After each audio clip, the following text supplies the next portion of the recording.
Magandang hapon mga ka-friendship. Ayan, gumawa ako dito guys ng butter para sa chicken. Ayan.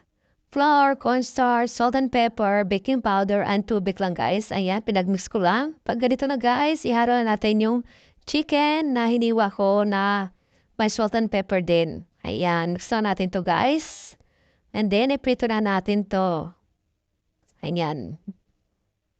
Ito na guys, ang ating chicken at ito naman yung talong na aking hiniwa din. At may sobra nga dito sa chicken, iyan. Yung butter na chicken ay hinalo ko dito sa talong. Ayan, napakasarap ito guys.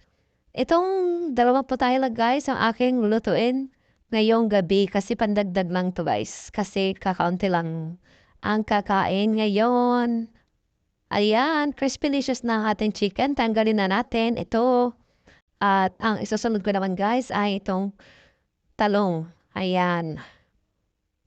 Ayan, lutuin na natin guys itong talong. Kailangan niya na i-mix nyo guys para maghiwa-hiwalay. Ayan, crispy delicious ng ating talong. Tanggalin din natin at set aside. And then, tanggalin natin yung oil guys at igisa natin itong giniling na baboy, sibuyas, bawang at saka bell pepper. Ayan, napakasarap ito guys. Tapos, ilagyan nyo na rin guys tong talong. Ayan, and then timplahan natin ng oyster sauce at konting paminta. Ayan, napakasarap ito guys. Ayan, i-mix lang natin guys at i-plating na natin. Ayan, napakasarap ito guys. And then, hindi ko na nga guys lugasan yung kawali. Lagyan ko na din tong chicken.